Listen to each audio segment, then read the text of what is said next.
Un coach à la une. Aujourd'hui, dans Un coach à la une, je vous propose un focus sur le coaching d'équipe.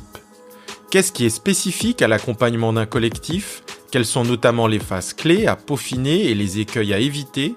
Pour répondre à ces questions et à bien d'autres, je reçois le coach et superviseur Roderick Maubras pour son livre « Coacher une équipe avec la psychologie sociale, déconstruire les processus de groupe pour forger des équipes performantes et heureuses de l'être », sorti aux éditions Erol.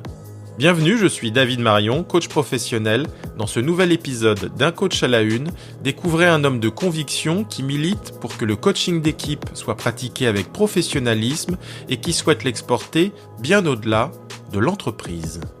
Un coach à la une. Écoutez, un professionnel vous dévoile un élément clé de sa pratique du coaching. Roderick Maubras, bonjour. Bonjour. Est-ce que tu peux nous expliquer comment tu es venu au coaching en quelques mots ? Oui, par la cuisine. J'ai quitté la presse informatique en 2007 et j'ai eu envie de lancer une petite entreprise dans un secteur qui m'intéressait particulièrement, qui est la gastronomie. Donc j'ai monté une petite agence de team building qui proposait donc des ateliers de cohésion autour du goût, dégustation de chocolat grand cru, vin grand cru, cours de cuisine à des équipes en entreprise.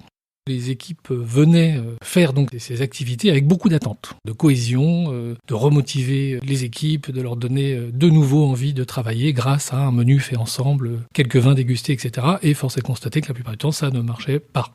De là m'est venue l'idée de proposer à ces équipes autre chose que simplement faire un menu. Donc j'ai commencé à me former au coaching d'équipe dans l'optique de pouvoir proposer à ces équipes une observation sur la manière dont elles pouvaient se comporter lorsqu'elles faisaient un cours de cuisine. Et puis de fil en aiguille, les clients m'ont de moins en moins demandé de cuisine et j'ai fini par faire surtout du coaching d'équipe.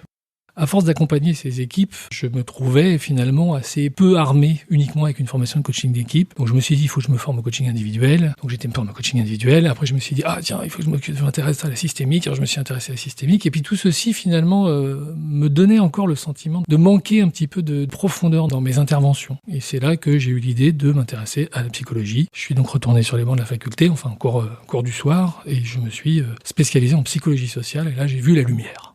Justement, tu as écrit le livre « Coacher une équipe avec la psychologie sociale », sorti aux éditions Erol en 2020. Le sous-titre du livre est « Déconstruire les processus de groupe pour forger des équipes performantes et heureuses de l'être ». Alors tout d'abord, comment définirais-tu la psychologie sociale ? C'est une branche de la psychologie qui s'intéresse en particulier au fonctionnement des groupes et notamment aux relations d'influence qui existent entre l'individu et le groupe, d'une part, et entre les individus membres d'un groupe, d'autre part. Donc on va regarder à la fois ce qui se passe entre les individus qui sont membres d'un même groupe et ce que le groupe fait à l'individu et modifie de son comportement. Dit autrement, tu peux avoir des personnes qui dans un groupe ont un comportement et tu les mets dans un autre groupe et ils vont se comporter d'une manière complètement différente, ce qu'on appelle l'identité sociale. Comment tu définirais le mot équipe ? En fait, on est sur ce qu'on appelle un groupe restreint. C'est un petit nombre d'individus qui se trouvent avoir une certaine durée de vie. Et ils ont aussi une particularité, c'est de se structurer autour d'un certain nombre de normes, d'avoir en leur sein un réseau d'interaction. Et puis, qui dit équipe, dit en général un ou plusieurs responsables de la conduite des actions. Et enfin, il faut en général du commun. Alors ça peut être un objectif commun, mais ça peut être aussi des habitudes communes, des règles communes. Quand et pourquoi as-tu envie d'associer la psychologie sociale et le coaching ? Quand j'ai rencontré la psychologie sociale, la manière dont j'ai continué à travailler avec les équipes a changé.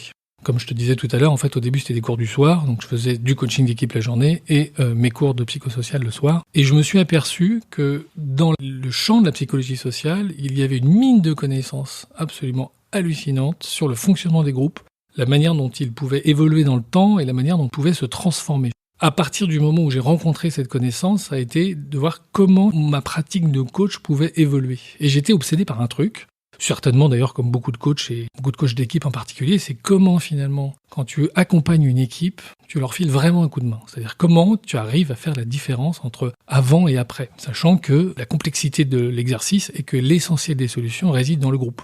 Donc comment toi, tu peux finalement cheminer suffisamment avec eux pour que ça fasse une différence. La psychologie sociale m'a permis de faire beaucoup moins par hasard. Donc ça t'a donné comme une boussole en fait ? Oui, une boussole, on pourrait tout à fait dire ça. En tout cas, des repères pour développer une pratique plus méthodique. Quels sont les avantages à associer cette branche de la psychologie à la pratique du coaching d'équipe ?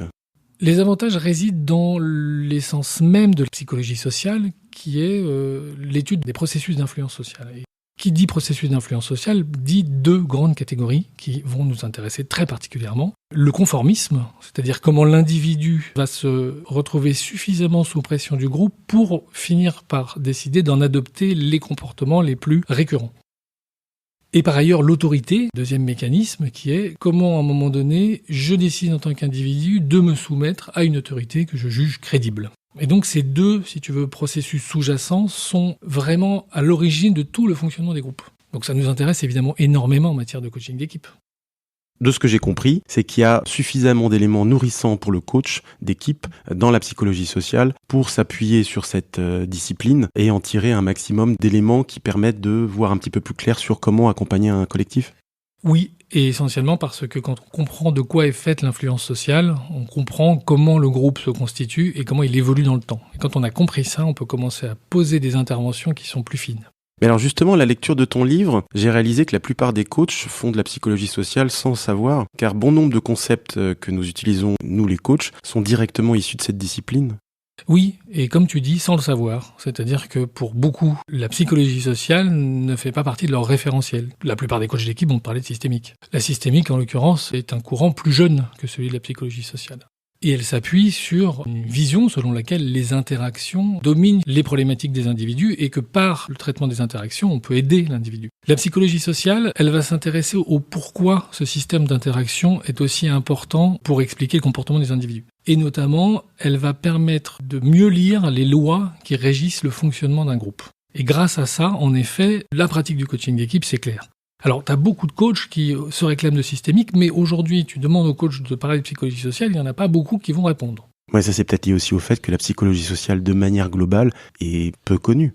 Elle est peu connue, puis je dirais que jusqu'à présent, finalement, autant il y a énormément d'auteurs de la pensée systémique qui ont fait l'effort de vulgariser des travaux de recherche en psychologie sociale, tu as finalement beaucoup de travaux dits de laboratoire, faits par des chercheurs, qui n'ont jamais eu l'intention d'expliquer à qui que ce soit, certainement pas les coachs, comment ça fonctionne un groupe. Donc c'est vrai que finalement, c'est probablement ça qui fait que cette discipline est si peu connue aujourd'hui des coachs. Bon c'est bien, t'amorces un nouveau sillon éditorial avec un premier bouquin qui parle du sujet.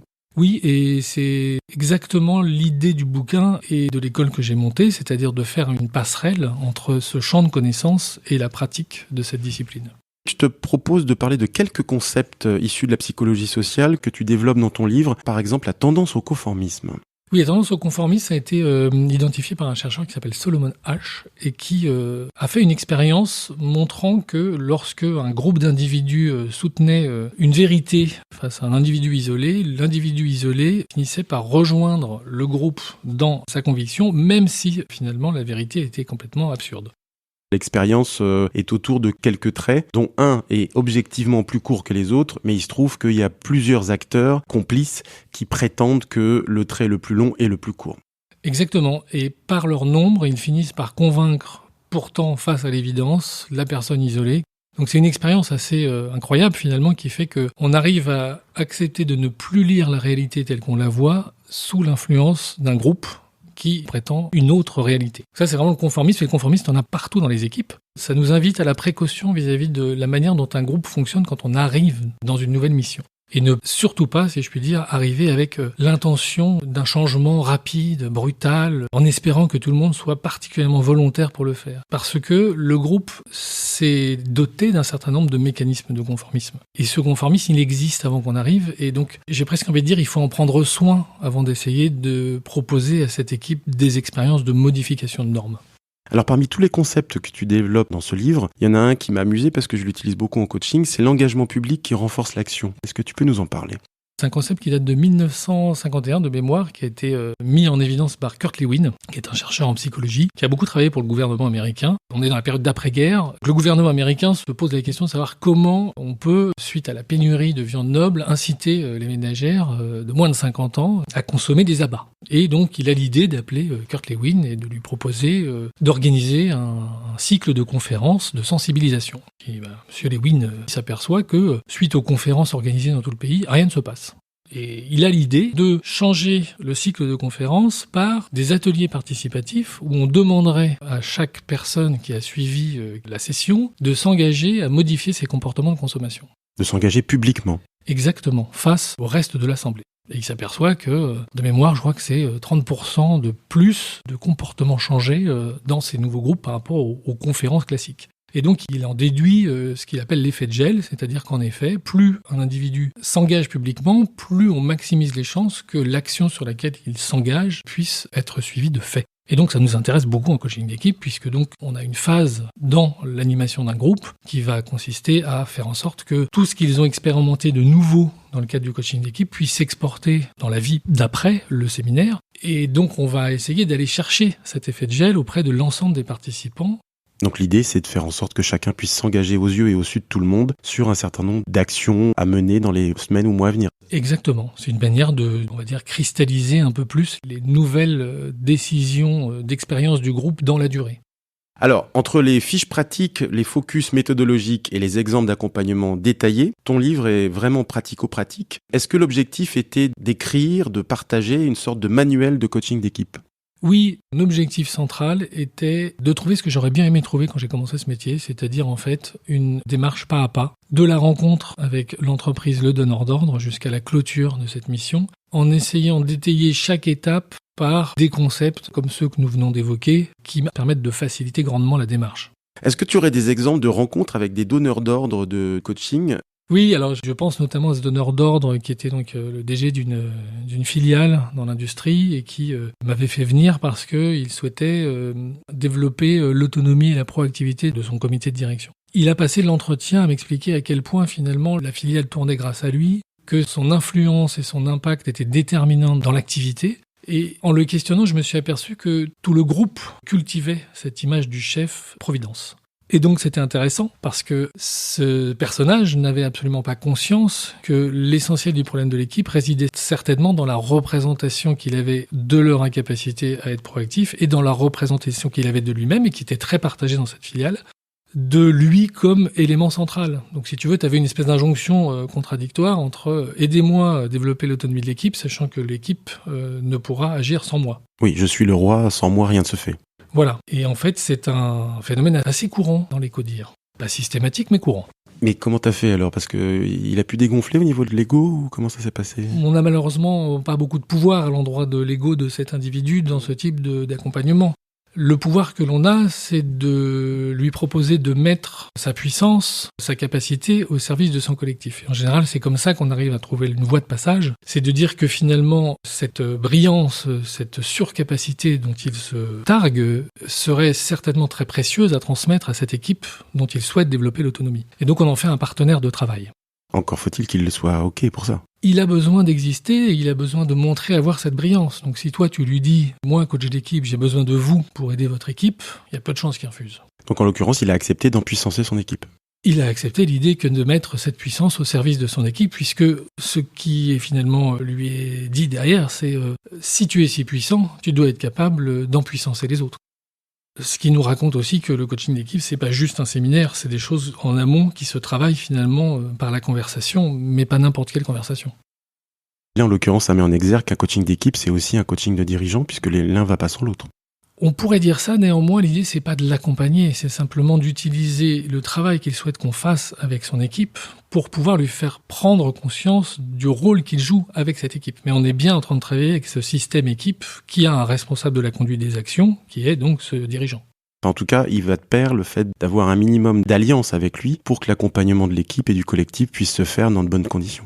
C'est exactement ça. C'est-à-dire qu'on ne peut pas faire sans l'alliance du dirigeant. Le commanditaire est une personne avec laquelle il faudra entretenir un lien de confiance extrêmement important. Alors, est-ce que tu as un autre exemple de rencontre avec un donneur d'ordre ? Parce que ça semble des moments un peu importants et croustillants en termes d'anecdotes. Des situations couramment rencontrées par le coach d'équipe, c'est de se retrouver dans des situations de mission prétexte, où finalement ton donneur d'ordre, alors en général c'est plutôt quelqu'un du département des ressources humaines, a eu un signalement par les syndicats par exemple de tension relationnelle dans une équipe. Et dans cette situation-là, tu es face à un DRH qui, lui, a une multitude d'équipes à gérer et qui a besoin juste d'acheter la paix sociale. Et donc, il est plus intéressé par la signature de ton devis que par la teneur même de ta mission. Pour une raison assez simple, c'est que derrière, il a la possibilité d'aller voir les syndicats en disant « écoutez, la situation est prise en charge, il y a quelqu'un qui s'en occupe ». C'est quelque chose de très particulier à vivre, ça, pour le coach d'équipe, parce que nous arrivons quand même avec l'intention d'avoir une certaine forme d'utilité face à quelqu'un qui, finalement, n'attend pas grand-chose de plus que ta présence et un devis qui opère comme un justificatif. Et donc, ça va créer après beaucoup de difficultés dans la mission parce que finalement, tu n'as pas beaucoup d'alliances en interne. Alors, tu peux rencontrer une équipe qui, de fait, va avoir des besoins et avec qui tu vas pouvoir sceller une bonne alliance. Mais c'est toujours assez particulier de démarrer et de se rendre compte que finalement, ton donneur d'ordre, il n'est pas très impliqué dans la construction de ton dispositif d'intervention, par exemple.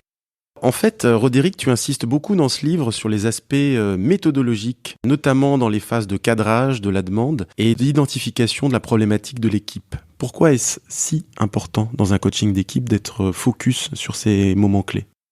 C'est une particularité de l'approche que je défends que de considérer qu'il est préférable de réaliser ce travail d'analyse en profondeur de la problématique d'équipe avant de rencontrer l'équipe en tant que collectif. Le cadrage va se faire en premier lieu avec un donneur d'ordre qui a donc une vision, je dirais, assez parcellaire de la situation. L'objectif, ça va donc être de ne pas prendre forcément le diagnostic qu'il nous propose comme monnaie comptant. Parce que la plupart du temps, la manière dont ils existent dans cet écosystème va influencer leur regard. On parlait tout à l'heure de représentation sociale. Donc c'est important, je dirais, de prendre le temps de bien définir la problématique et une manière d'y arriver, c'est de rencontrer les membres de l'équipe, un par un, en tant que collection d'individus, avant de rencontrer l'équipe. C'est un parti pris fort, ça, dans le métier. Le systémicien, par exemple, fonctionne totalement différemment. Ça veut dire concrètement que vous allez faire l'interview de chacun des membres de l'équipe pour récolter leur perception de la situation ? Oui, absolument. Ce qui nous intéresse, c'est d'une part de croiser les regards sur la situation. En considérant que plus on a de regards sur la même situation, plus on va augmenter notre compréhension de la problématique. La deuxième vertu de cette approche, c'est de commencer à créer une alliance interpersonnelle avec chaque membre de l'équipe. Alors, alliance ne veut pas dire devenir copain. Il ne s'agit pas de rentrer dans le système sympathique, si je puis dire. L'idée, ça va être effectivement de donner suffisamment d'informations sur notre rôle à chaque membre de l'équipe, qui, je dirais presque 100% des cas, ne nous attend pas, ne nous souhaite pas, ne veut pas nous voir. Donc, il y a un facteur de réassurance important. Donc, c'est vraiment cette deuxième idée qui est de pouvoir rencontrer chaque membre de l'équipe de façon à ce qu'ils puissent réduire une partie de leur appréhension vis-à-vis de la démarche. Et que puisse naître aussi une confiance. Et puisse naître une confiance, exactement, parce que si j'ai vu l'animal que je vais voir ensuite en séminaire, il y a des chances que ça réduise un certain nombre d'angoisses. Ça n'en fera en général pas forcément des gens toujours ravis de s'inscrire dans la démarche. Mais on peut avoir des surprises parce que finalement, on est souvent soupçonné d'être l'œil de Moscou, le nettoyeur, celui qui va classer les gens, quelqu'un qui va venir donner des conseils. Donc, le métier de coach d'équipe n'est pas très connu encore. Donc, il y a beaucoup de fantasmes autour de cette fonction. C'est important d'être focus sur la phase de cadrage et d'identification de la problématique en tant que coach d'équipe qui travaille avec une approche fondée sur la psychologie sociale. C'est pour à la fois mieux comprendre ce qui se joue dans ce collectif, réduire les appréhensions éventuelles et amorcer une confiance qui sera propice à faire en sorte que l'accompagnement se passe dans de bonnes conditions. C'est exactement ça, et on pourrait rajouter un élément important qui est la matière dont tu vas alors disposer pour pouvoir poser un diagnostic sur le fonctionnement de l'équipe. Et à partir de là, ça va permettre de définir un dispositif qui soit le plus possible calé sur les besoins de l'équipe. Ça, c'est aussi important dans le livre, c'est qu'il y a pas mal de grilles, il y a pas mal d'outils qui permettent en fait de structurer l'approche et de structurer le travail du coach. Oui, l'intention était celle de répondre à un désarroi que j'ai pu peut-être rencontrer au début de ma carrière, tu vois, en me disant bon, ok, je crois avoir compris quel est le problème, bon, il y a des tensions, je fais quoi concrètement ? Qu'est-ce qu'il faut que je travaille ?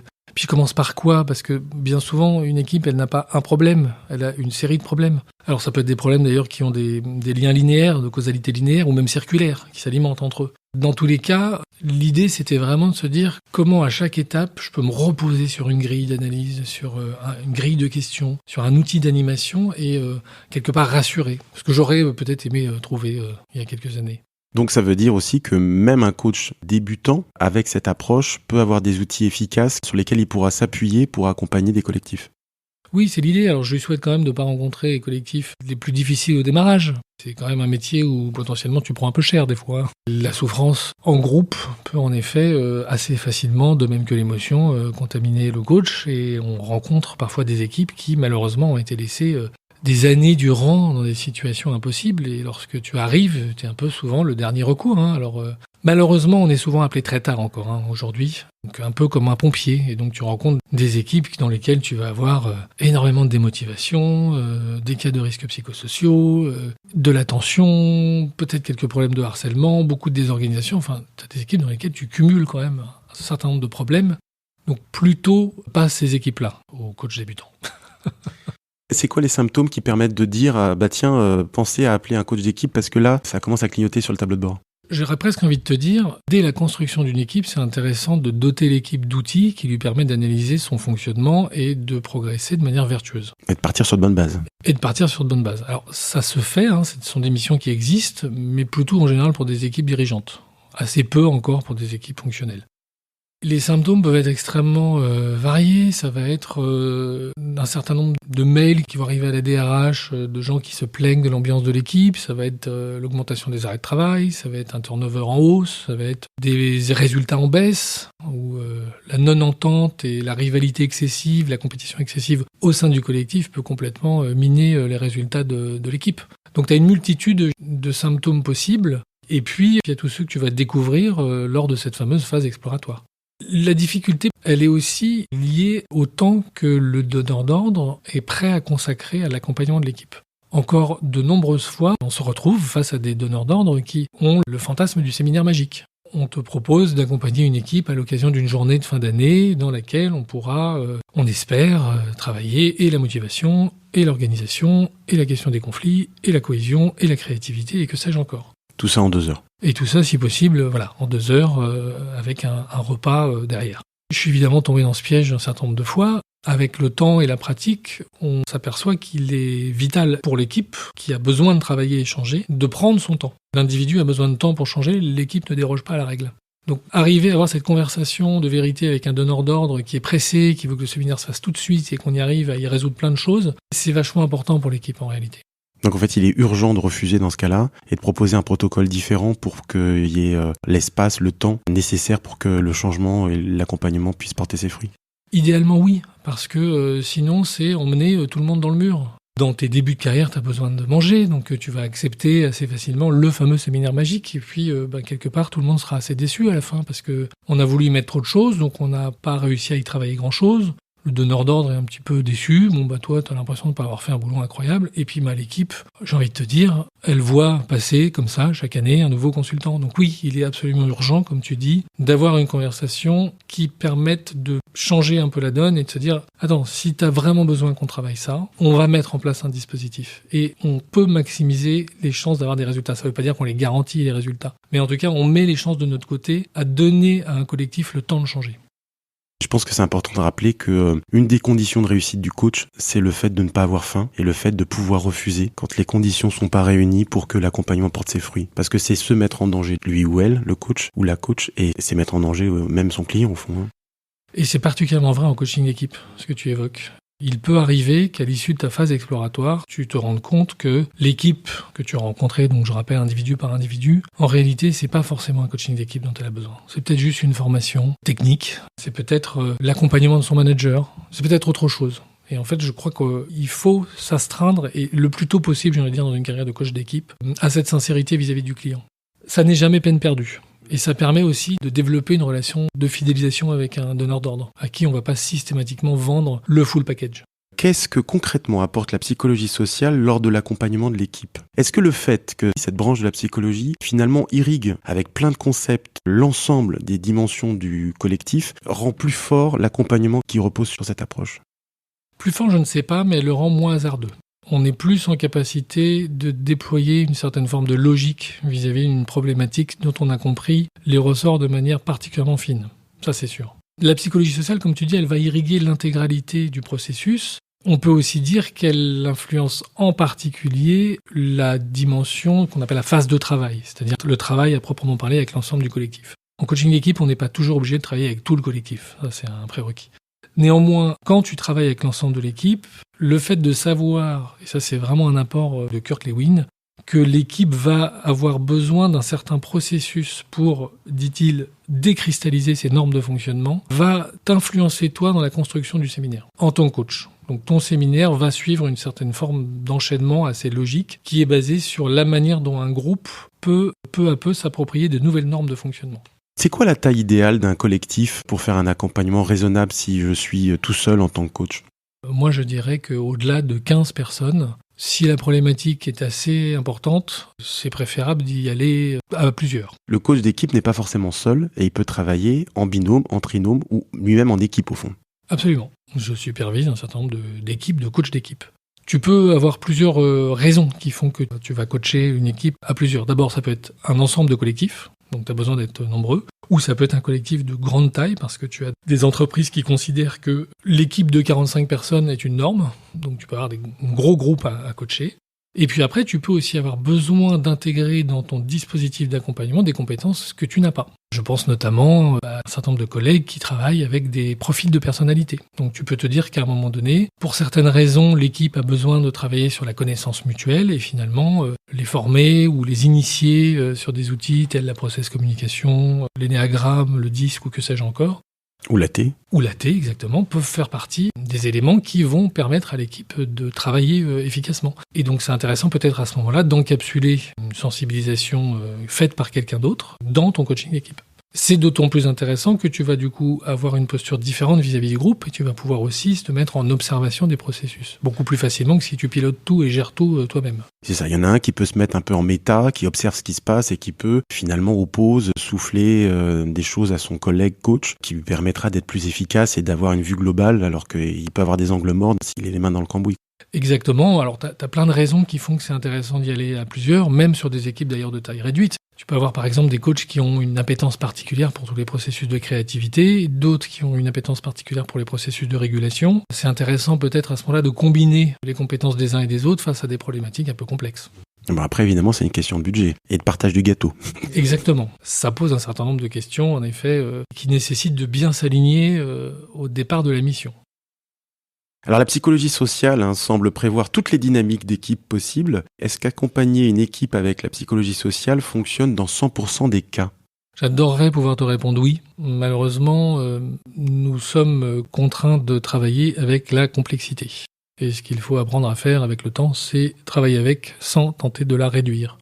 Donc on a parfois des dynamiques extrêmement évidentes qui nous sautent aux yeux. Donc une dynamique d'équipe, un concept également identifié par Kurt Lewin, qui nous dit que l'équipe, elle va développer un certain nombre de patterns de fonctionnement. Donc dans le livre, je me suis amusé à lister toutes les dynamiques que j'ai pu rencontrer. Dynamique du non-lien, dynamique du conflit, dynamique de la passivité, dynamique de l'entrave. Bon, il y en a un certain nombre. Il y a des équipes dans lesquelles c'est très clair. On voit effectivement autour de quel mouvement le quotidien s'organise.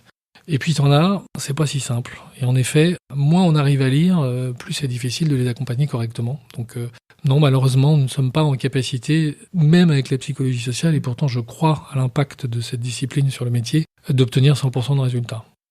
As-tu déjà connu un échec et quelles en ont été les raisons et les enseignements ? Un manager qui avait été patron de mine au Kazakhstan et donc pour des problèmes de dos, il était rentré au siège et donc désormais il pilotait une équipe de personnes ayant plutôt fait grande école que mine première langue, tu vois. Et cette personne donc était très convaincante pour me dire que ces gars du siège, vraiment, ils étaient quand même un peu flemmards. Manque d'allant, manque d'entrain, manque de créativité, etc. Et il était effectivement très convaincant, et effectivement je l'ai cru. Et donc je suis parti à faire mes entretiens individuels avec l'idée que vraiment, en effet, c'était quand même des planqués du siège, tu vois. Et j'ai démarré mes sessions collectives avec eux en m'apercevant que l'équipe était extrêmement performante. Je donnais une consigne, ils avaient fini bien avant les temps impartis. Et plus la journée passait, et plus j'essayais de me dire, mais c'est ça les fameuses équipes de feignants qui n'ont pas envie de travailler, c'est bien eux, parce que j'ai pas du tout l'impression que ce soit la bonne équipe. J'ai réalisé en fin de première session que j'étais passé complètement à côté du diagnostic. L'équipe en elle-même fonctionnait extrêmement bien, mais un manager qui n'arrivait pas à trouver sa place dans ce collectif. Et force est de constater que, compte tenu des habitudes de management qu'il avait pu avoir en tant qu'expatrié, il avait sûrement d'énormes difficultés à calibrer son comportement avec cette nouvelle équipe qui, de fait, n'arrivait pas non plus à fonctionner avec lui. Et je m'en suis aperçu, pour finir l'anecdote, au moment de la clôture de cette première journée, où je lui avais demandé de faire un petit mot de fin. Et je vois mon manager commencer à prendre la parole, la voix chevrotante et les mains tremblotantes. Et là, j'ai réalisé que la difficulté principale de cette équipe, c'était un manager qui avait une sorte de complexe d'infériorité par rapport à ces gens qui, en effet, étaient très performants. c'était la première journée de séminaire, donc il y avait une suite. Oui, alors la suite, elle a été pas du tout avec l'équipe. On a eu une conversation, mais sur la base de ce qui s'était passé, moi essayant de le pousser plutôt vers un accompagnement individuel, ce qu'il a fini par faire. Donc on a arrêté avec l'équipe, on n'a pas été plus loin, et lui, c'est effectivement a commencé un travail en coaching professionnel avec un autre coach. Et tu as pu lui faire entendre que la perception qu'il avait de son équipe était loin de la réalité ? Oui, parce qu'il l'avait vécu à côté de moi et devant moi. Donc c'est ce qui a fait, on est toujours sur ces fameux processus d'influence sociale, c'est que j'ai assisté à sa difficulté. Donc il n'était plus question de discuter de l'existence de cette difficulté, il était en recherche d'une solution pour se sortir de cette situation et surtout ne jamais la revivre, parce que ce que j'ai appris après, c'est que cette situation, il la vivait à chaque réunion d'équipe.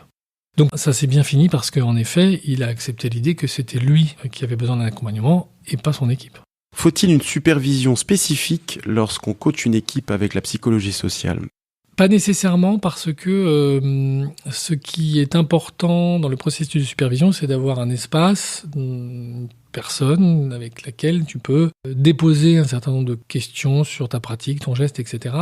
La psychosociale n'est pas, je dirais, incompréhensible à celui qui n'en a pas fait. De fait, ce qui va vraiment être plus important, je pense, c'est de pouvoir discuter coaching d'équipe avec des superviseurs qui ont déjà pratiqué le coaching d'équipe et qui pourront utiliser, je pense notamment à la supervision collective, le groupe comme matière de travail pour l'individu venant se faire superviser.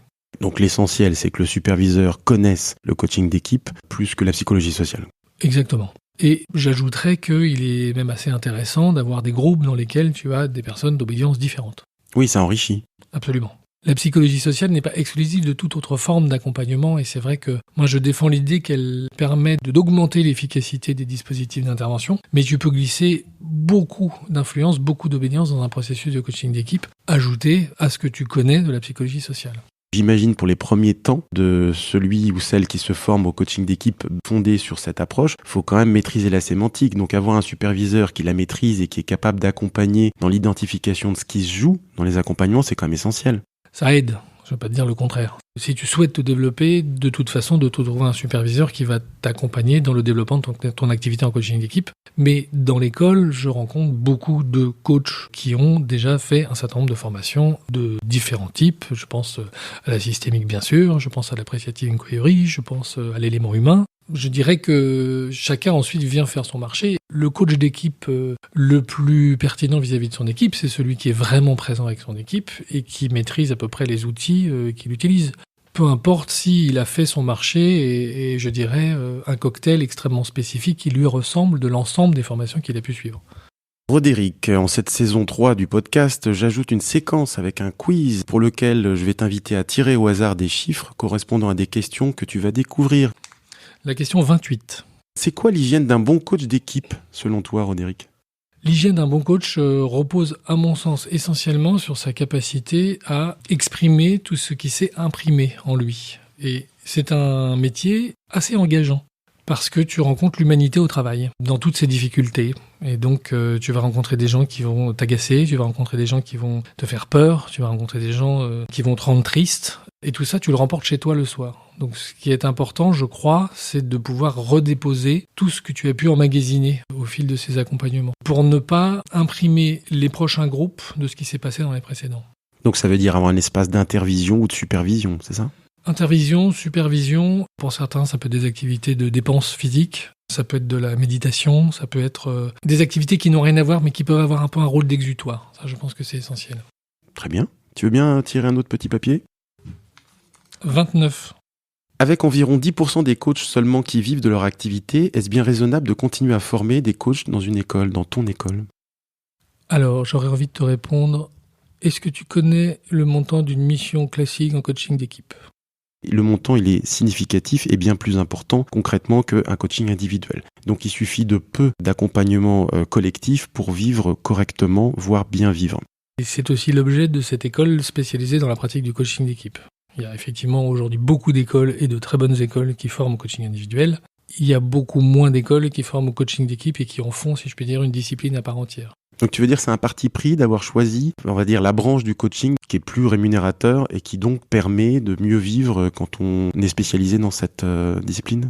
On n'a pas pensé comme ça initialement, mais Ce qui est certain, c'est que on considère que le coaching d'équipe est un métier qui finalement n'a pas grand-chose à voir avec le coaching individuel et qu'il mérite des formations qui permettent de développer un geste professionnel très spécifique. Il se trouve que le coaching d'équipe est beaucoup plus rémunérateur que le coaching individuel la plupart du temps.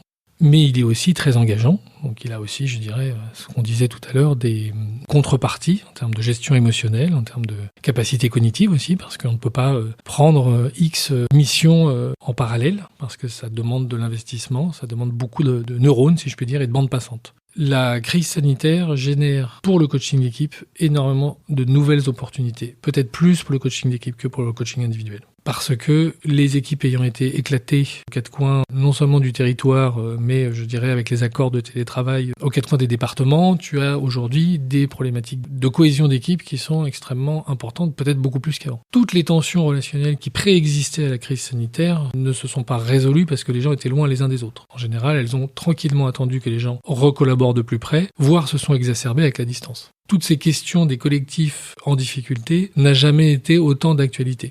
De fait, pour le coach d'équipe qui se lance aujourd'hui, il y a peut-être plus d'opportunités de marché dans les années à venir qu'il y en a dans le coaching individuel qui en effet est un marché de plus en plus saturé. Tu veux bien tirer un autre petit papier ? 18.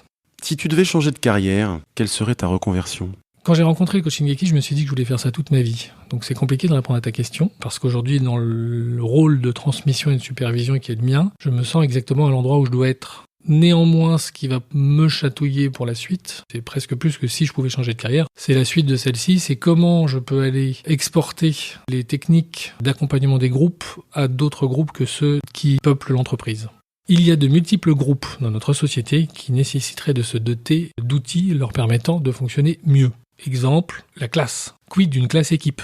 Exemple, le monde politique, dominé par des logiques individuelles, et le culte du champion. Quid d'une manière de faire de la politique qui soit plus collective, et qui arrête de pousser des individus providence. Ça ne fonctionne pas. Alors, autant la classe, je me dis pourquoi pas, si le ministère de l'Éducation évoluait sensiblement. Par contre, pour faire un jeu de mots, la classe politique, ça va être compliqué, parce que c'est plutôt à base de couteau dans le dos quand même.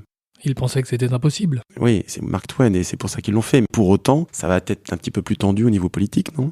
Certainement. Mais l'idée, c'est d'aller voir comment aider d'autres groupes à mieux fonctionner au-delà de l'équipe en entreprise. Donc si j'avais une reconversion, ça serait plutôt vers là que j'irais. Tu veux bien tirer un autre petit papier ? Le 9. Quel est le feedback d'un client ou d'un donneur d'ordre, du coup, qui t'a particulièrement ému, qui t'a particulièrement touché ? C'était un feedback sur le fait qu'il y avait eu un avant, un après coaching d'équipe avec moi. C'était une équipe extrêmement en souffrance, avec beaucoup de tensions, et une croyance extrêmement forte dans le fait que rien ne serait possible. C'est une équipe avec laquelle ça a commencé de manière extrêmement, je dirais, brutale, où toute l'agressivité latente qui existait dans ce collectif, mais qui n'avait pas trouvé matière à s'exprimer, m'a été, si je puis dire, complètement livrée d'un bloc. Donc ça a commencé avec beaucoup de difficultés, des portes qui claquent, des pleurs, etc. Donc beaucoup d'émotions. Et ça s'est terminé avec une équipe d'une capacité de travail ensemble bluffante. Il y a eu un moment où j'avais l'impression de courir derrière. C'était eux qui faisaient. Il arrive dans beaucoup de situations où quand l'équipe fonctionne bien, elle nous oublie, ce qui est une bonne chose. Donc c'est agréable effectivement des fois de sentir qu'une équipe, elle se souvient que c'était parce qu'on était là et que c'était une expérience ensemble. Comment tu te prépares au coaching d'équipe et aux éventuelles difficultés auxquelles tu pourrais être confronté sans les connaître à l'avance ? Quand je sais que ça va tanguer, j'ai tendance à essayer au maximum de vider l'agenda. C'est-à-dire que je dois être 100% dans cette journée. Donc je vais travailler avec le téléphone éteint, sans ordinateur, et avec si possible le moins de problèmes dans la tête. Parce que je vais être obligé d'être en full présence avec cette équipe. Tu crées une sorte de bulle ? Je crée une sorte de bulle dans laquelle j'essaie de rentrer avec eux. Ouais, tout à fait. Et chose importante également, j'essaie le plus possible de laisser l'ego dans la voiture. Et de ne pas considérer que ce qui va se passer est une appréciation qui me concerne. Je peux être une surface projective pour l'équipe, mais la question de savoir comment moi je suis perçu par l'équipe ne doit être qu'un instrument de travail. Il faut se laisser traverser au maximum par tout ce qui se passe et, si possible, permettre à l'équipe d'en faire quelque chose. Quand bien même c'est beaucoup d'agressivité à ton endroit. Ouais, ne rien prendre personnellement. Voilà, c'est un bon prérequis. Et est-ce que tu prévois aussi dans ton agenda, par exemple, dans les jours qui suivent, une séance de supervision pour pouvoir débriefer ce qui s'est joué quand tu sais à l'avance que ça pourrait être tendu ? Il se trouve que je fais moins de coaching d'équipe maintenant, mais en effet, à l'époque, je faisais ça, oui, tout à fait. Ou tu le recommandes à tes élèves ? Je le recommande pour ne pas porter trop longtemps ce qui s'est passé. Et puis parce que l'histoire que tu as vécue avec un collectif, si tu ne la purges pas, risque de s'inviter dans d'autres collectifs, dont ceux que tu retrouves le soir. Oui, c'est-à-dire la famille. Par exemple. Ok, je te propose de tirer encore un petit papier. 20. Si tu avais une baguette magique, que changerais-tu dans le coaching ou dans les formations au coaching, les tiennes et celles des autres écoles ? Je sens que tu l'aimes celle-là. Ouais, je l'aime bien parce qu'en plus, évidemment que quand tu montes une école de coaching en France, t'es pas le premier. Donc tu te la poses cette question. Ce qui me vient comme ça, c'est si j'avais une baguette magique, je trouverais le moyen de faire une formation dans laquelle mes participants puissent coacher réellement une équipe. Tu veux dire, au lieu de faire des practicums avec des gens qui jouent des rôles, tu te débrouillerais pour trouver un moyen pour qu'il y ait des vraies équipes qui bénéficient de ces accompagnements, c'est ça ? Exactement. Qu'on puisse faire comme des learning expeditions centrés coaching d'équipe et qui feraient partie d'un cursus de formation. Mais pour l'instant, j'ai pas trouvé l'astuce. Bon, écoute, on sait jamais. Peut-être que ce podcast donnera des idées à d'autres qui pourront te permettre de... Exactement. Entre 37 et 36, correspondant à tes 2 choix musicaux, que préfères-tu ? 37 ? Écoutons à présent un extrait de ton choix musical et je t'inviterai à nous expliquer ce qui a motivé ce choix juste après. Puisqu'il faut vraiment de tout pour faire un monde, des lycées, des bombes, des courtes et des longues. Puisqu'il faut vraiment tout boire et tout finir pour ne pas mourir, trop plein de désirs. Profite. Profite. Profite. Profite. Puisqu'il faut vraiment de tout pour faire un monde, dansons sur les tombes, corbeaux et colombes. Profite. Puisqu'il faut vraiment tout boire, tout essayer, pour ne pas mourir, mourir éveillé. Oublie-moi avant qu'il ne soit trop tard. Alors il s'agit de Profite de l'auteur-compositeur-interprète Benjamin Biolay, en duo avec Vanessa Paradis, 2e titre de l'album Vengeance, sorti en 2012. Pourquoi ce choix, Roderick ? Parce que c'est une chanson que j'ai pu écouter régulièrement pour redescendre après des missions un peu compliquées ou des sessions collectives un peu compliquées. Et notamment parce que le titre de la chanson c'était Profite. Donc il y avait cette idée de se concentrer sur qu'est-ce qui est bien, qu'est-ce qui fonctionne, qu'est-ce qui me plaît, qu'est-ce qui me nourrit. Et c'était une manière aussi de ressortir de la souffrance que j'avais pu effectivement ressentir de la part de certains collectifs. Donc c'est une musique qui me pose après des sessions difficiles. J'entends en sous-jacent que parfois tu as été impacté fortement. Souvent. Pas évident d'être en empathie, mais également en protection par rapport à ce qui se joue dans un collectif qui peut être de la souffrance, soyons clairs. Absolument, et toutes les histoires de groupe qui se déroulent devant toi vont, d'une manière ou d'une autre, pouvoir faire écho à ton histoire. Il arrive un certain nombre de fois que tu te retrouves cueilli par ce qui se déroule devant toi, et comme tu dis, pas toujours facile en effet. Alors dans cette chanson, la conscience de la mort et de la finitude de toutes choses sont palpables dans le texte, bien sûr, mais c'est comme une invitation assez joyeuse à savourer le moment présent plus intensément. Ce carpe diem contemporain te parle ? Complètement, c'est une valeur phare dans ma vie. Et tu disais en fait qu'il y avait des résonances avec ta propre vie, et c'est-à-dire que tu as vécu des collectifs dans lesquels toi-même tu as été en souffrance ? J'ai vécu des collectifs, en effet, qui m'ont donné envie de faire ce métier. On n'arrive pas dans la relation d'aide collectif et avoir envie de faire en sorte que des collectifs se rassemblent plutôt que se déchirent. Oui, ça raconte quelque chose de mon histoire personnelle, absolument. Et est-ce que ça veut dire aussi qu'à ces moments où tu vivais la difficulté d'un collectif qui fonctionne pas comme il devrait fonctionner, que sans forcément comprendre comment ça pourrait marcher autrement, que tu avais l'intuition à ce moment-là qu'il y avait quand même possibilité de faire différemment, mais que c'était matériellement pas possible là ? Non, pas à cette époque, parce que les collectifs dont je te parle sont des collectifs plutôt qui relèvent de mon enfance. Mais ta question est vachement intéressante parce que il se trouve que dans ma première carrière professionnelle, quand je travaillais dans la presse, ma toute première équipe, celle dans laquelle j'ai démarré en tant que tout jeune commercial, il se trouve que c'était une équipe qui vendait des espaces publicitaires, était une équipe extrêmement fonctionnelle, d'une maturité incroyable. Et je m'y suis senti extrêmement bien pendant les années que ça a duré. Et ça a fortement, je crois, inspiré ma croyance selon laquelle un collectif qui fonctionne et qui vit bien ensemble, c'est tout à fait possible. Mais elle a été fondatrice, cette expérience, semble-t-il. Complètement.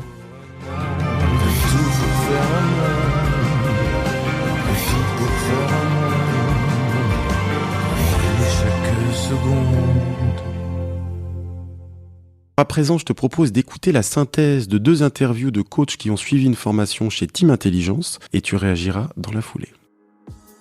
Un coach à la une.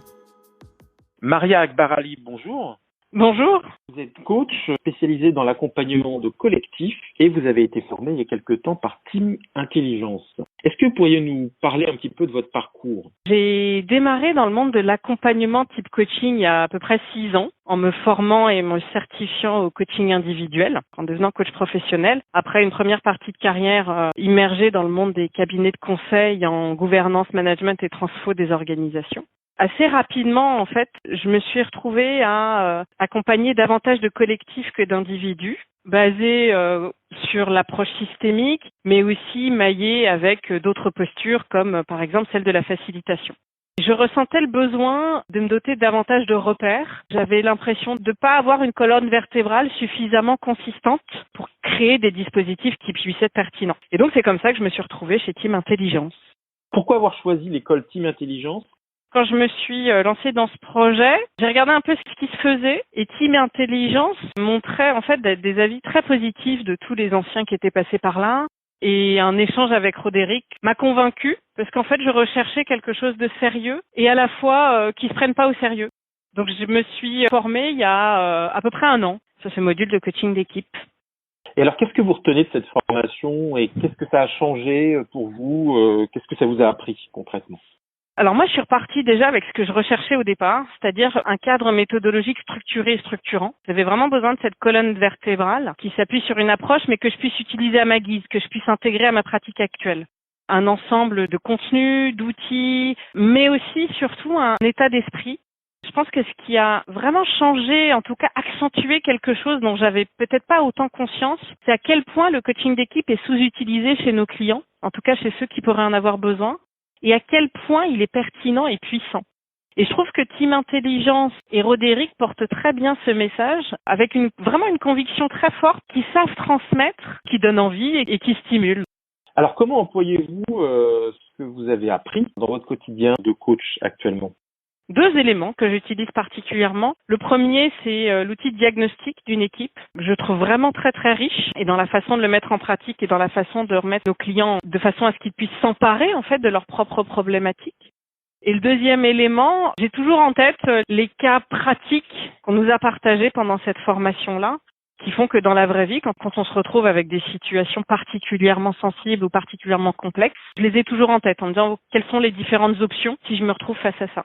Là où ça m'apporte, c'est que je peux mesurer ce que moi j'aurais fait sans cette formation, si j'avais eu à traiter de ces cas-là, versus comment ils sont traités avec l'approche de Team Intelligence. Et je trouve que ça élargit ces cas de référence et ça m'apporte une richesse d'outils, une richesse d'approche aussi beaucoup plus intéressante.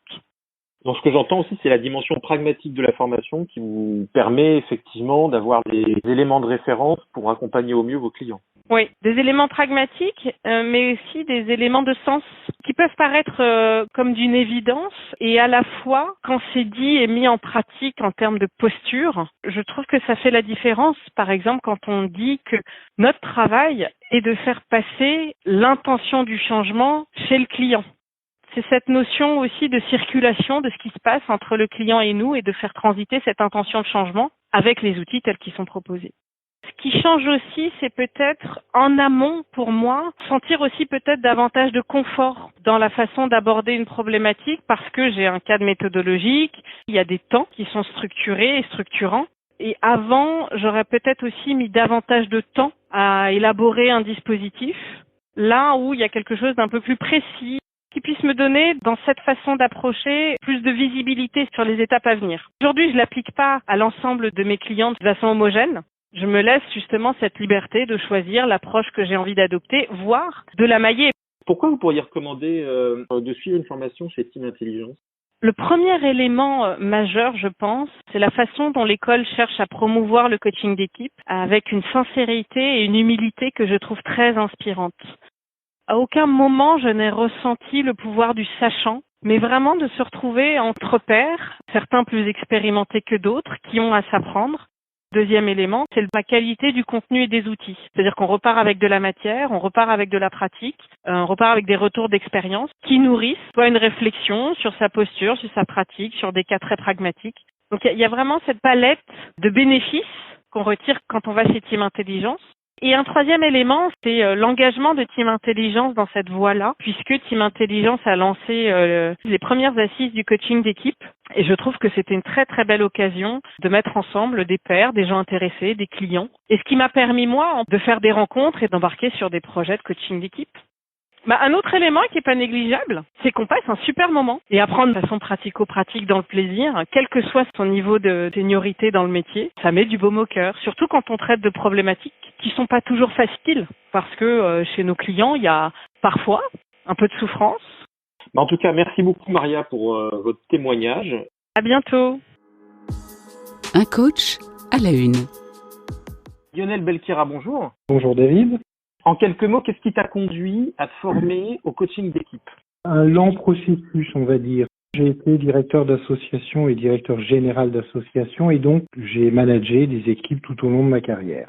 Roderick était intervenu au sein de mon association, c'est comme ça qu'on s'est rencontrés. Et là, ça a commencé à faire sens pour moi en me disant c'est quand même intéressant d'envisager ma fin de carrière pour accompagner des équipes. Donc j'ai d'abord fait différentes formations au coaching avec une petite frustration sur la mise en œuvre concernant le coaching d'équipe. Et donc là, je me suis rapproché de Roderick qui justement, c'était en 98, mettait en place le premier module sur les fondamentaux du coaching d'équipe. Donc et j'ai pu inaugurer cette formation. Et alors pourquoi spécifiquement tu as choisi l'école Team Intelligence? D'une part, je connaissais Roderick, donc il y avait déjà un capital confiance évident. C'était à ma connaissance la seule école qui formait exclusivement au coaching d'équipe. Et alors qu'est-ce que tu retiens de ces formations? Une bonne base en termes d'apport théorique, que ce soit du côté de la systémie ou du côté de la psychosociaux, revisité par Roderick. Des mises en situation tout à fait intéressantes. Ce que j'ai retenu de plus fort pour moi, c'est l'appropriation d'un processus d'accompagnement d'une équipe ou d'une organisation. Donc ça s'est fait progressivement et ça se fait aussi évidemment au travers de ma pratique. Et alors comment tu emploies l'acquis de ces formations dans tes accompagnements aujourd'hui? La première session sur les fondamentaux m'a donné un cadre de référence et puis aussi une méthode. Donc j'ai conçu pour mes clients des interventions sous forme de coaching d'équipe. Avec les deux autres formations que j'ai suivies, ça m'a permis de vraiment bien préparer mes interventions plutôt que d'y aller à pieds joints, de prendre le temps de réfléchir un peu avant de concevoir un programme d'intervention.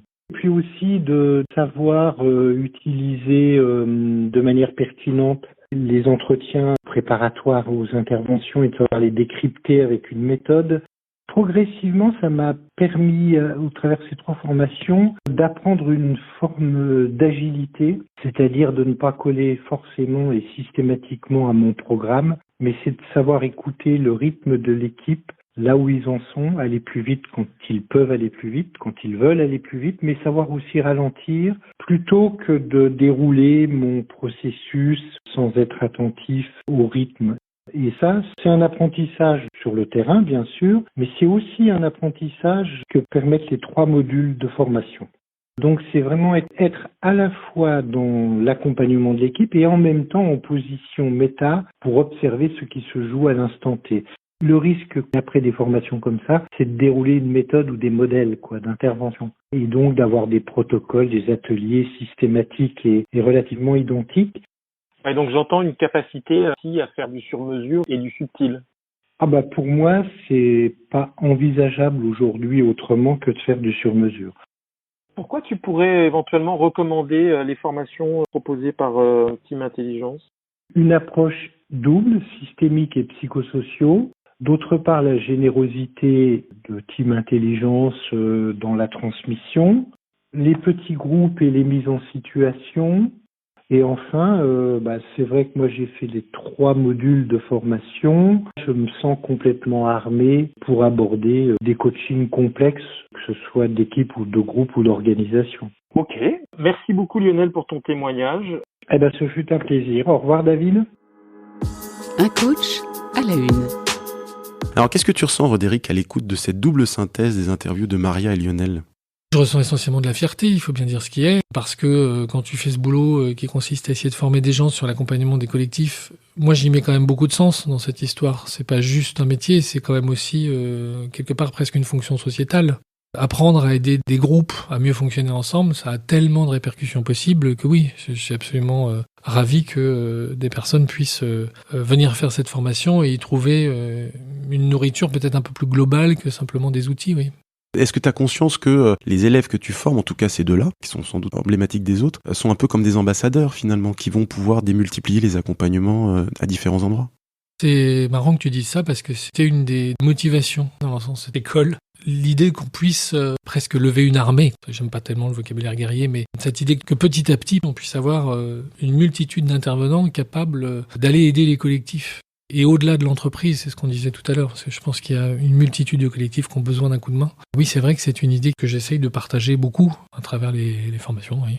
Dans le coaching collectif, c'est l'effet démultiplicateur. C'est-à-dire qu'effectivement, à travers le coaching collectif, c'est le collectif qui est accompagné, mais aussi chacun des membres va avoir une transformation, un vécu qui va le faire progresser sur son propre chemin de réflexion, sur son attitude, ses comportements, ce qu'il pourrait faire différemment, etc. Il n'y a pas que le collectif qui est coaché à travers un coaching d'équipe. Oui, et on peut se référer à nouveau à la définition de la psychologie sociale qui parle aussi de l'influence que le groupe peut avoir sur l'individu. Et c'est vrai qu'en coaching d'équipe, on est extrêmement attentif à la manière dont un certain nombre de difficultés individuelles peuvent être résolues par le groupe. Et je pense notamment à une configuration qui ne m'était pas apparue quand j'ai commencé ce métier, des tensions que tu peux observer dans certaines équipes, des nœuds relationnels entre 2 personnes. En bon soldat, si je puis dire, pendant mes premières années de pratique, j'avais à cœur d'essayer d'aller permettre à ces personnes de réduire le nœud relationnel avant de travailler avec tout le collectif. Et je me suis aperçu qu'il y avait une autre stratégie possible avec certains nœuds relationnels qui était au contraire de ne pas y toucher et en s'assurant, je dirais, que ces personnes étaient capables de travailler dans un processus plus collectif, de laisser finalement le travail de groupe inspirer suffisamment ces individus pour leur donner envie de dépasser leur antagonisme. Donc oui, c'est tout à fait exact ce que tu dis. Ok, alors maintenant, Roderick, je vais nous inviter à prendre un petit peu plus de hauteur.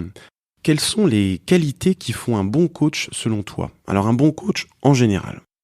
Si on prend de la hauteur, je dirais la manière dont tu places ton ego. Comment tu as digéré ou comment tu as au contraire peut-être intégré ton ego dans ta pratique. C'est-à-dire à quel endroit tu le mets quand tu travailles. Voilà. Ça pour moi, ça me paraît important d'avoir réussi à avoir conscience qu'il a tendance à s'inviter pour X raisons ou au contraire à vouloir systématiquement s'effacer pour X raisons.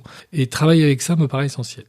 Et alors un bon coach d'équipe ? Une qualité essentielle, c'est justement de se poser la question de savoir quelle place implicite j'occupe dans le groupe, puisque nous n'échappons pas au groupe et que nous avons fait toute notre vie dans des groupes d'appartenance. En tout cas, dans des processus de conformisme ou d'anticonformisme relatifs à des groupes d'appartenance. Donc là encore un travail sur lui ou sur elle. Ouais, un travail sur lui et une conscience de comment s'est organisée cette histoire de place dans le groupe depuis, je dirais, le groupe originel. Comment ça a pu effectivement ensuite s'enchaîner dans sa vie. Et au-delà de la question de pourquoi je fais ce métier, il y a quelle place naturellement j'occupe dans les groupes. Par exemple, tu as des coachs d'équipe qui, dès qu'ils arrivent dans un nouveau collectif, ont besoin de confronter le groupe. Et je crois que ce besoin systématique n'est pas nécessairement un besoin de groupe. C'est un besoin qui est lié à la place que moi, coach, j'ai besoin d'occuper dans le groupe quand j'arrive, comme une stratégie d'intimidation vis-à-vis de certains collectifs. Donc je pense qu'en premier lieu, cette question de prendre conscience de la place spontanée que j'ai envie d'occuper dans le groupe et effectivement d'aller travailler dessus me paraît importante. Une deuxième qualité, ce serait la neutralité, c'est-à-dire ne pas prendre parti pour les personnes qui composent tous ces systèmes complexes que l'on accompagne. En coaching d'équipe, on va rencontrer plein de gens. On peut rencontrer tous les gens de l'équipe, on peut aussi rencontrer parfois des gens qui appartiennent à l'écosystème de l'équipe. Ils ont tous une bonne raison de penser ce qu'ils pensent, parce qu'ils sont qui ils sont dans le contexte dans lequel ils vivent. C'est vraiment cette idée de prendre chacun avec sa complexité, sa difficulté, et d'essayer de rester dans une posture externe-interne, quelque part. C'est-à-dire que je suis avec eux, mais j'évite au maximum de porter un jugement de valeur sur les choix des uns et des autres. C'est toujours le principe du marginal séquent. C'est le fameux marginal séquent. Je n'osais le dire, mais tu as totalement raison. C'est à cet endroit-là aussi que la supervision, elle est cruciale pour aider à être au plus proche de la neutralité. Parce que je pense que la neutralité absolue, elle est quasi impossible. Mais par contre, être conscient de la couleur que ça peut donner à ma pensée en tant que coach, que d'écouter un tel ou une telle, etc., c'est avec le superviseur que je peux faire ce travail, il me semble. Oui, la neutralité absolue est impossible. La bienveillance universelle peut commencer à être envisagée. Et moi, je crois qu'on peut effectivement remplacer l'une par l'autre. Et de se dire que ils font comme ils peuvent, ils ne nous ont pas attendus, ça c'est vachement important aussi, de se dire qu'ils ne nous ont pas attendus pour fonctionner, ils se débattent avec leur dysfonctionnement depuis X temps, et quand on arrive, charge à nous de nous couler, si je puis dire, dans le contexte et la culture, plus que d'arriver avec notre cape de Superman et notre collant bleu. La supervision va aider à cette posture que l'on doit tenir dans le groupe. C'est une posture qui est extrêmement structurante pour un collectif, évidemment. Au début, parfois un petit peu difficile, et notamment quand on va travailler sur des nœuds relationnels ou des logiques de clan, il y a toujours une tentative de récupération de leur coach par les groupes. C'est nous qui avons raison, c'est eux qui ont tort. Dès lors que l'on verse dans l'une ou l'autre des accusations ou des stigmatisations, on va commencer à avoir beaucoup plus de difficultés à travailler. Ah bah oui, mais là, le coach, il perd justement sa neutralité, il est plus crédible. Il perd sa neutralité. Mais comme tu le disais tout à l'heure, la neutralité est quelque chose de très compliqué. Il y a des gens qui vont faire chez lui des échos plus ou moins faciles à gérer. De fait, des gens qu'il va trouver sympathiques et des gens qu'il va trouver moins sympathiques. Comment faire finalement de ces réseaux d'affinité et ne pas se faire rattraper dedans? Moi, je dirais que la réponse, c'est la bienveillance universelle. C'est-à-dire comment j'accepte tout le monde sans forcément aimer tout le monde. Ce qu'on va essayer d'apprendre à faire aux équipes la plupart du temps. Ce qu'on est en train de se dire là depuis quelques minutes, c'est que avant que quelqu'un prétende être coach, il a intérêt de faire un bon gros boulot sur lui quand même, ou sur elle. Et coach d'équipe encore plus, pour ces raisons évoquées sur la question de la place du groupe.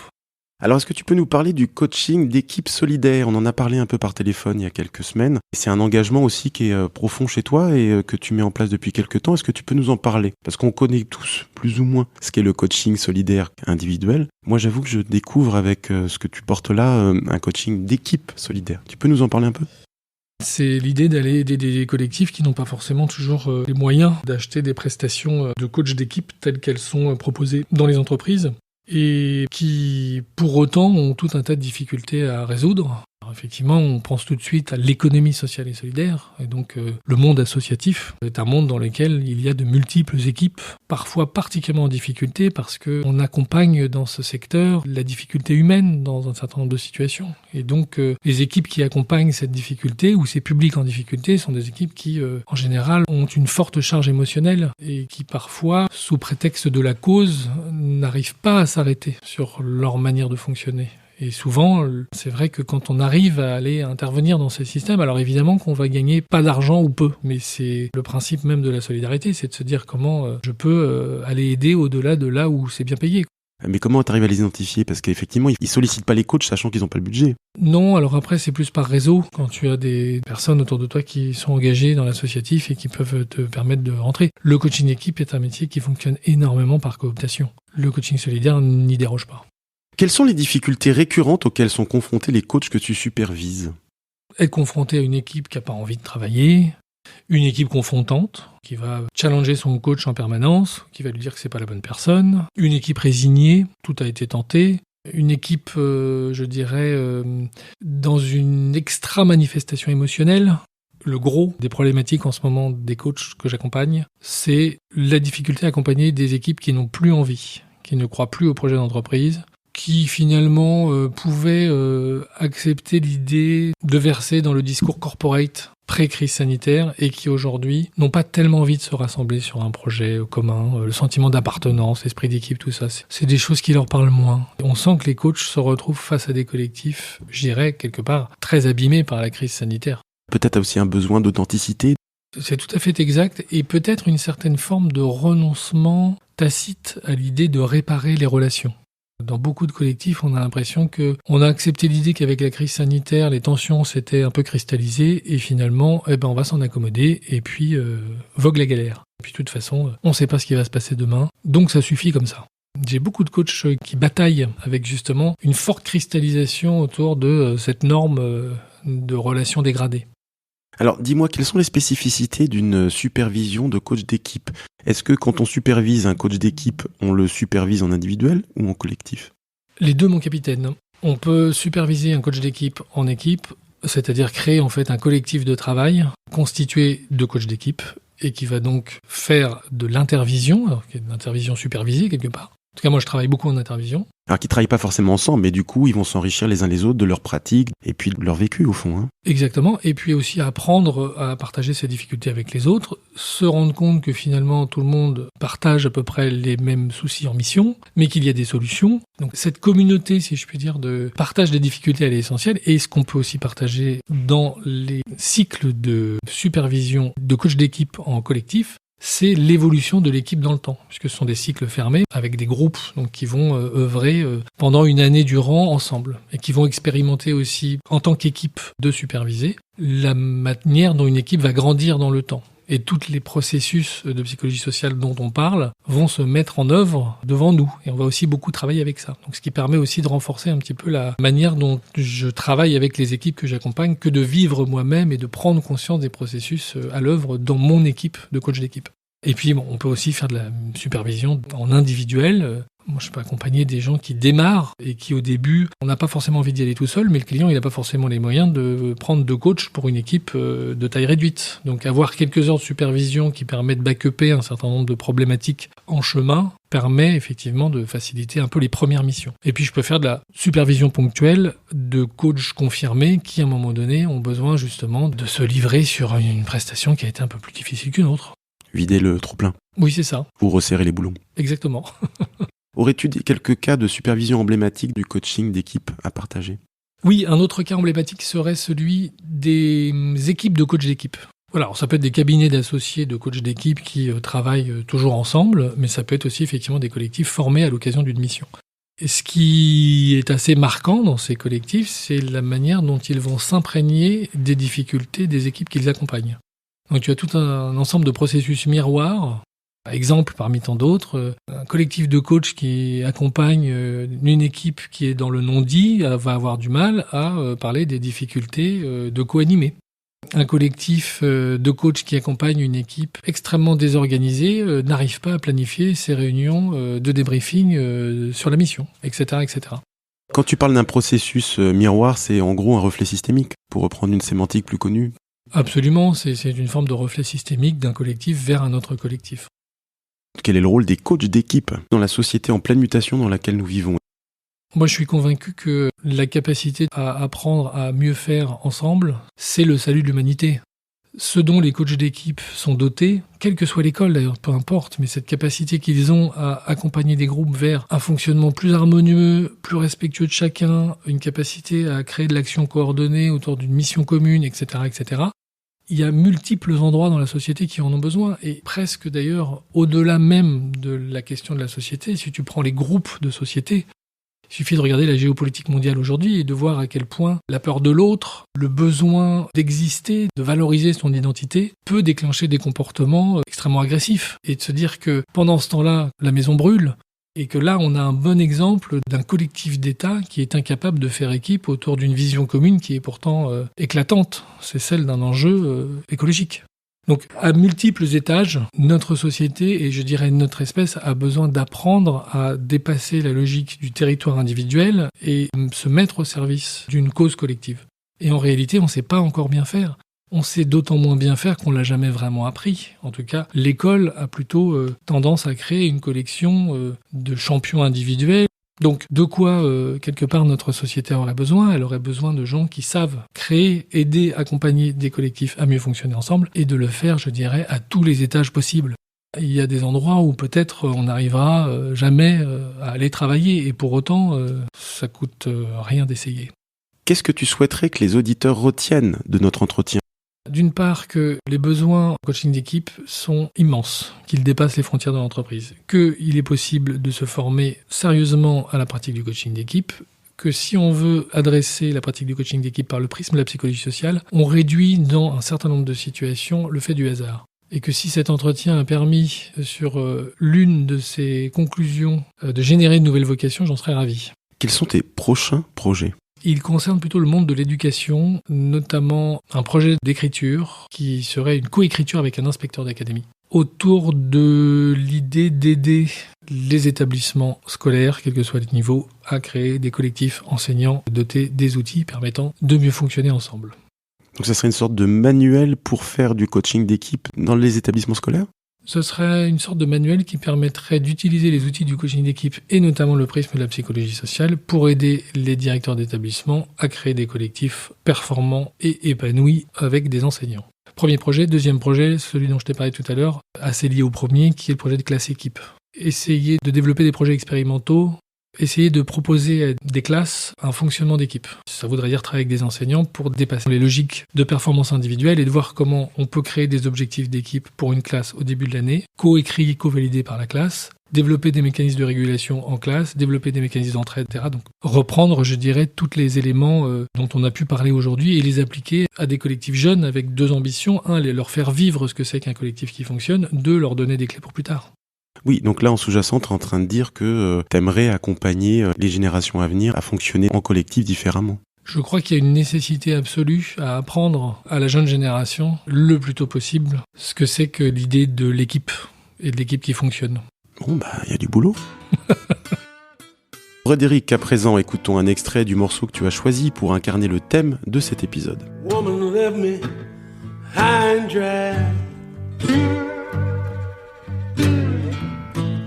like the dust that's on my face.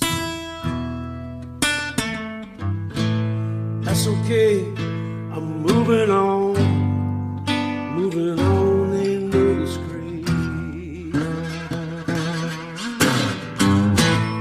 I'm gonna leave when the sun goes down.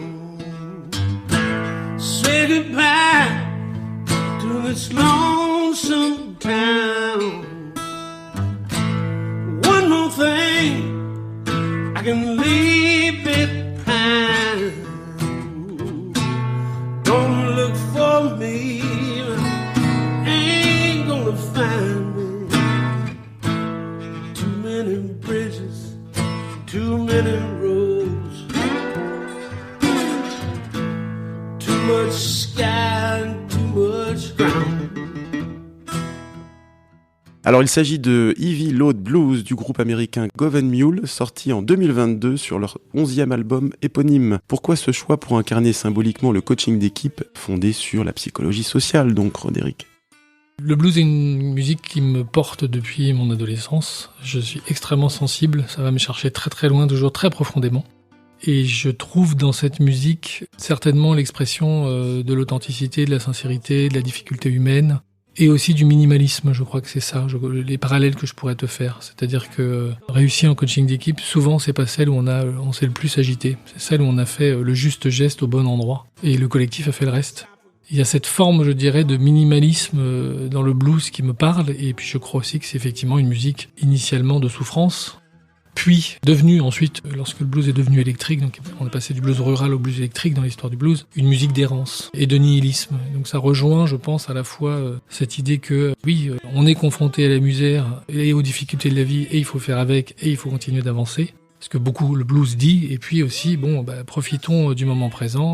Quand tu étais jeune, tu parlais que tu as parfois vécu dans des collectifs qui étaient compliqués. Est-ce que le blues était un refuge, un espace de ressourcement ? Le blues était complètement un espace de ressourcement, à un tel point c'est que je me suis senti obligé d'en jouer. Donc j'ai, dès mes 16 ans, acheté, même un peu avant, un harmonica. Je pense aux grandes dames de mes parents. J'en jouais à peu près tous les soirs et l'harmonica m'a toujours séduit parce qu'il y a cette espèce de miaulement de cri en fait. C'est vraiment une manière d'exprimer finalement une forme de difficulté à travers un tout petit instrument qui te cache mais très peu du reste du monde. Donc oui, pour moi, l'harmonica, ça a été une manière de rentrer un peu plus dans le blues. Il fallait que je m'imprègne de cette musique en la pratiquant. Alors très modestement et très mal, mais en tout cas avec cette idée que cette musique, elle va te chercher au fond en fait. Elle va te chercher dans les tripes, elle va te chercher dans la vérité. C'est quelque chose qui me guide. Et donc ça favorisait une forme de résilience chez toi, de jouer ? Oui, absolument. Parce qu'il y a cette résilience permanente, tout à fait. Le blues, c'est beaucoup ça aussi. C'est tout va mal, mais en fait, ça va. On fait du blues, tu vois. Il y a quelque chose comme ça qui me parle énormément. Je me suis demandé aussi si, au fond, c'est pas ce que tu essayais de favoriser, l'émergence d'une résilience dans un collectif à travers à la fois les accompagnements que tu as menés précédemment et puis maintenant à travers les formations et donc à travers les coachs que tu formes aujourd'hui. C'est très bien vu et très juste, en effet. Pourquoi c'est important selon toi la résilience d'un collectif ? C'est soit ça, soit l'effondrement et puis la souffrance absolue. Donc la résilience, quelque part, presque envie de dire, n'est pas une option.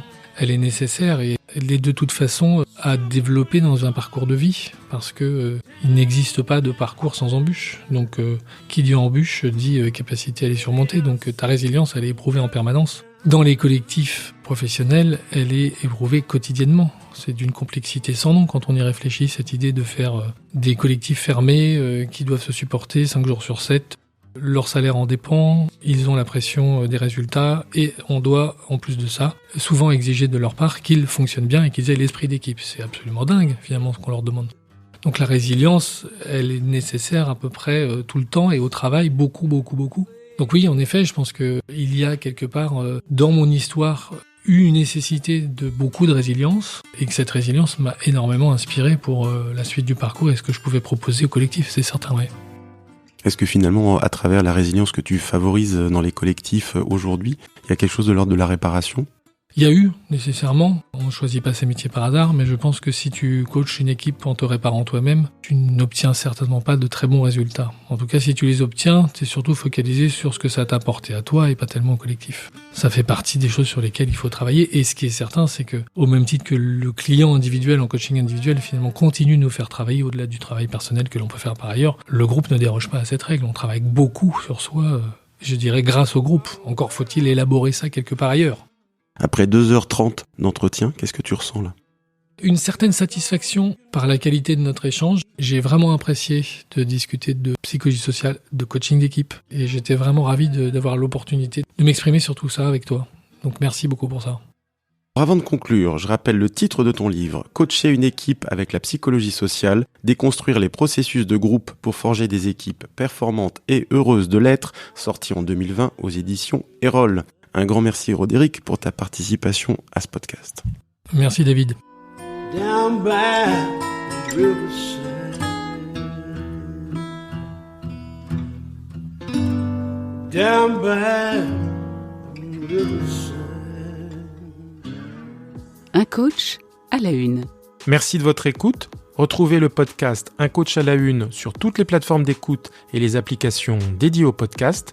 Si l'épisode vous a plu, s'il vous plaît, notez-le favorablement sur la plateforme d'écoute ou l'application que vous utilisez. Cela contribue à développer la notoriété de nos productions. Par ailleurs, vous pouvez liker, commenter ou repartager nos épisodes sur les différents réseaux sociaux où nous sommes présents. Vos questions, réactions ou suggestions sont bienvenues sur notre adresse électronique lemediadescoach@gmail.com.